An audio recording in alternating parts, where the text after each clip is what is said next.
No, it was a disappointing loss. It was great effort. We played hard. I thought our mental focus was not maybe at its best, but I don't want to take anything away from Nebraska and what they did in that game to deserve the opportunity to beat us, and they did. Obviously 58 rebounds, half our misses back. It's a pretty simple formula. We're 12-1 when we rebound and get over 33% of our misses back and turn it over less than 18% of the time. We're 4-6 when we don't do those things. It is continually we bring to their attention turnovers, and most of those were completely unforced and/or scouting report mistake turnovers that reached up and got us. And it's whether the ball goes in or it doesn't go in, we can't control. The fact that we got as many back as we did gave us an opportunity to stay in the game, and we've just got to. We've got to be better. Obviously, it didn't help with Merez picking up 2 fouls in the first 3.5 minutes of the game.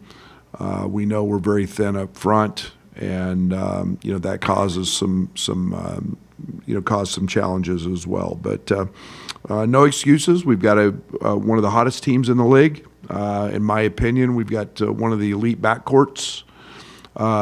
It's as I've watched film on them, it's truly crazy that no one's talking about their freshmen. We get inundated with guys that have a lot of stars by their name and coming in, and rightfully so. Mobley is outstanding. Mobley's one of the elite shooters in this league. He's playing at a very, very high level. You pair him with Bruce, and it gives you a very formidable backcourt and one that's playing at a high clip. As I watch some of their real old games, I think one of the biggest differences is they're making shots, and they're in a nice rhythm. Parrish gives them an elite three-point shooter. Royal and those guys, he plays a plethora of bigs on the interior, are all doing their job. And then they're a team that plays very much like we used to play defensively in their ball screen coverages, and then they don't want to give you threes. And so a really good basketball team, and they've started making shots, so they've kind of turned their season around with that, and we'll have to be on point tomorrow. Oh, Tommy's status is still the same. We'll list him as questionable, and he's in his progress as he continues to fight mono, and it has been it's been crazy how this has affected him. But we'll list him as questionable, and we'll see whether he's a participant or not. Coach, not a ton of points in transition in the last game. How do you speed it up a little bit? How do you turn those defensive rebounds into easy buckets? Yeah, they didn't offensive rebound, so they sent their whole team back, and that's one of the things that you just have to keep doing it every trip, and it's our reputation. It's what we do. We're number one in pace, and teams are either going to decide to challenge us on the glass, or they're going to try to take away transition. It's very hard to do both. Our early offense was awful. We weren't very good. We didn't get to screens. We've got to find that balance. We've spent a good deal of time, and for us, it's not necessarily the speed; it's the quickness with which we get into our actions. And we were abysmal. We were really slow, and that's what I'm trying to clean up. And when teams want to send everybody back, great. Let's find an early action and still be aggressive in kind of a secondary way, not necessarily a primary way. Brad, Tommy being questionable feels like it's a little bit at least of a change from what we've seen. What's he been able to do? How's he developing in that? It's so doctor and trainer restricted. I mean, imagine sleeping 16 hours a day and how you feel when and that's what he's been doing. And so we've gone from zero to a little bit, in terms of what he can do. And, when your spleen is, I'm not trying to get into the medical side, but they don't let you do anything. So he's literally done nothing but some, for weeks now since the Michigan State game.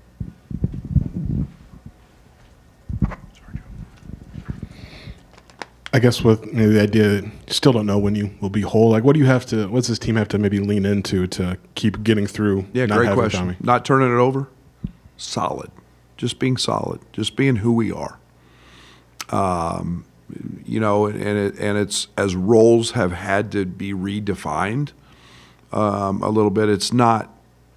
We're not asking guys to do stuff they can't do. Okay, it's more about just play a little harder, play a little smarter. Let's understand, kind of what this is at this point in the season. I love our effort. I love our rebounding, but you can't handcuff yourself by just turning the ball over for no reason. You can't handcuff yourself by pitching the ball out of bounds on a scouting report that we told you wouldn't be there. Those are just things we've got to put the mental with the physical, and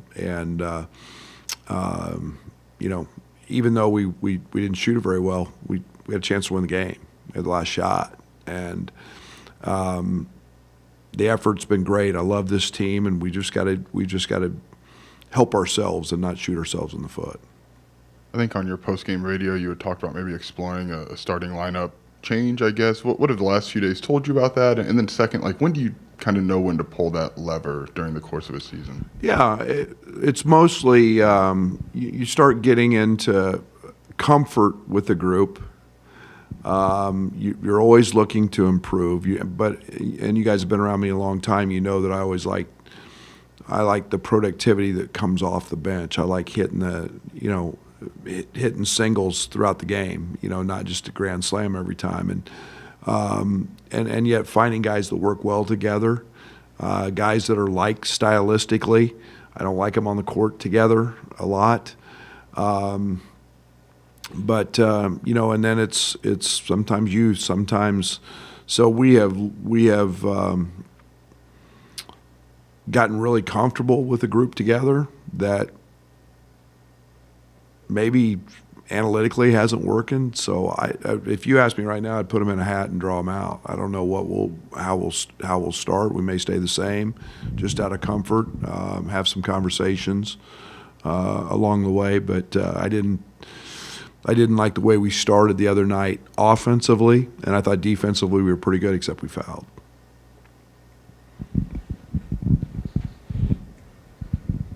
I guess on the fouls, just what's the message to Merez? Because the Northwestern game said you're going to play him until he had to take him out, and then 2 quick ones against Nebraska. I'm still trying to figure out the one he jumped straight up in the air and he has his hands straight up in the air, and we teach that. We work on that drill every day. We call it a Mozgov. And where you jump straight up in the air, it's your verticality, and the offense goes into you, and we haven't got that call. That kid I feel so bad for. And then the officials always give you he brought his hands down. Well, if you ever get punched in the gut, you're going to double up. And that was not a foul on that play. We've sent the clip in, and I just keep I don't know how they want you to defend it. I've talked to multiple officials. I've talked to the commissioner of officials. I feel terrible for him because he's 260 pounds and he jumps straight up. People might bounce off of him, but he's leaving the ground, which you have to do. You can't stay grounded. You sure as the heck can't try to take a charge because that's always going to be a block. So I don't know. I had somebody try to tell me that the head of officials wants you to be shoulders square to the basket before they call that. That makes no basketball sense to be that way when somebody's driving down the lane. I have no idea. I'm just telling them to keep doing it. I've gotten 47 different answers. Talking to everybody's got a different reply. So I'm just going to keep telling him, jump up in the air and then try to just keep sliding your feet and hope nobody trips on them.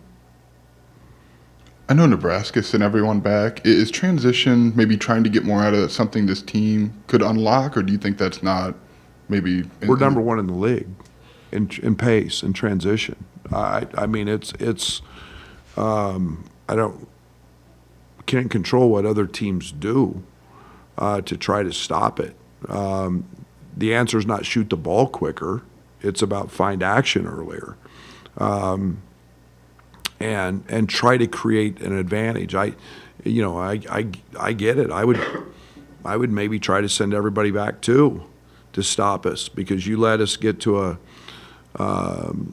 you let Kasparis, find an angle or a crease early. He's a pretty good player, and making right reads, and all we can do is run and play in space, and we have a saying, race, space, and pace, and those are all things that we can control, but we can't control what the other team does to try to defend it. Along those lines, the way Ohio State kind of runs teams off the line, how's that impact what you want to do offensively, and what are some keys you think to executing against that?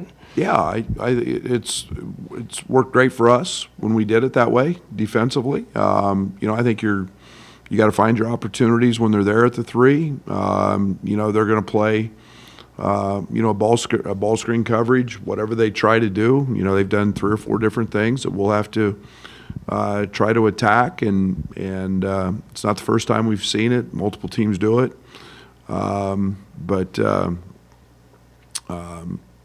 that's okay. We'll shoot them when we're open, and I like our guard play. In ball screens a lot. We set more than anybody in one of the tops in college basketball at setting them. We're going to set them and see how how they guard them. Mobley's an elite defender, by the way, an elite defender. So we'll continue to set them and make the right reads, and Merez and Ben and Jake and all those guys will have opportunities. With KJ, how do you maybe tamp down the turnover numbers without sort of taking away what makes him? I'm not trying to worry about him. I'm just trying to make sure he doesn't dribble it off his foot. If he turns the ball over being aggressive, I'm great with that. You look most guards that are aggressive and really good players are going to have a few, because they're high usage. I'm not trying to talk about anybody else's team. Braden had a few last night. And he's a veteran. He's going to have a few. I want him to have a few. I need him to have a few, because that means he's being aggressive and he's making the right plays. It's the scouting report ones. It's sometimes the timeliness of them that it's the I don't want one to lead to two. I'd like to see that part of it stop, but I want him to be ultra aggressive, and that's when he's at his best. Dre hits that big shot to tie the game there towards the end. Where's his confidence and mindset at this point? Big as the state of Texas. That young man has never lacked for confidence, and he is a elite competitor. And he's a great open court player. He's a great finisher. And just to jump up and have that moment, through the roof.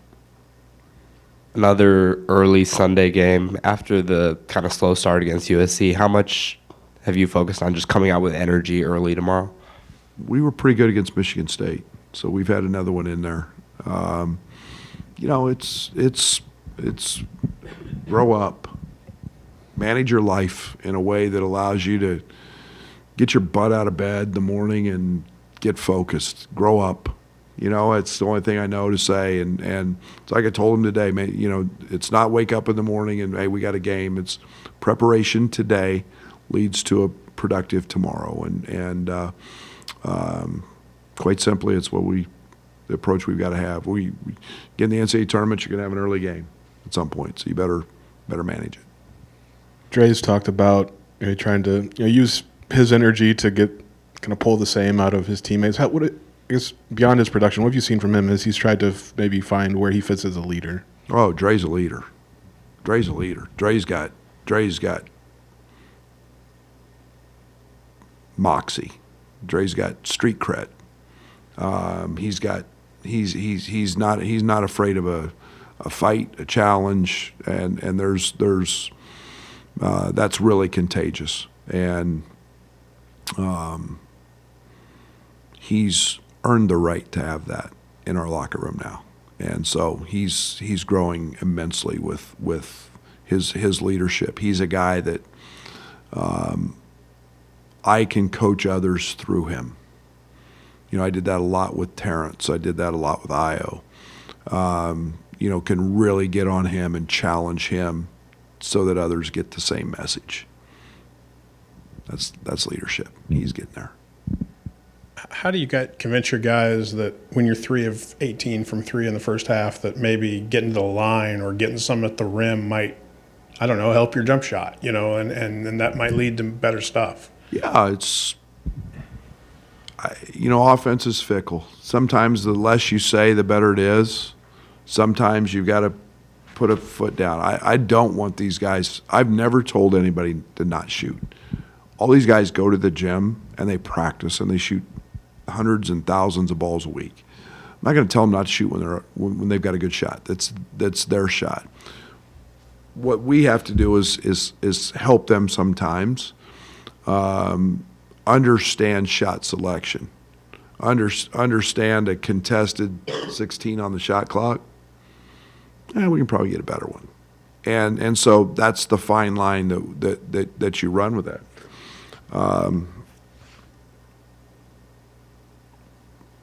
Got to shoot them. More importantly, we got to go chase them when we miss them, because that's where we're good. We've got to fight the 17 turnovers that we didn't get, to go shoot another 3 and maybe miss it, and go chase it down and get a rebound and put it back. You know, it's opportunities. It's what this thing's about. Maybe a little bit of a redundant question along the same lines a bit. What's the message to Ben when he just can't find it, like the other night? If you're that soft that you're not going to shoot it, I'm not going to play you. Keep shooting it. He's a really good shooter. Shooting happens. It goes in, it doesn't go in. Shoot the basketball. Made him the game before. One shot can turn it around. You know, I don't want guys thinking about the next shot. I want them making that shot. And sometimes it's an attitude. You know, I always liken back to Alfonso Plummer. He made 9 in a row, and I screamed at him one day in practice because he missed the 10th. Why'd you miss that one? And shooting is an attitude. It's a mindset. Every shot's independent of each other. Shoot it. Don't worry about streaks. Don't worry about makes. Shoot your shot. And it's a mindset you have to become a shooter. And so keep shooting them. Shot selection you mentioned. How does that? What's your process in kind of coaching them into what's good? Because what's good for one may not be, you know, universally across the team. Yeah, I mean, for us, we don't want to take 2s unless they're in the paint, or layups. I mean, that has a lot to do with shot selection. You know, Will's probably more likely to take those than anybody else in terms of 2s, because he's got that really dialed into his game. So that impacts shot selection. We're a really good passing team for the most part, so it's just, we call it .5 basketball, turn a good one into a great one. And but don't hesitate. And again, it's if you're guarded and you have to take one at the end of the shot clock, I get it. Otherwise, we're probably good enough offensively and a good enough passing team. We're going to find a better one than we are with one at 18 on the shot clock.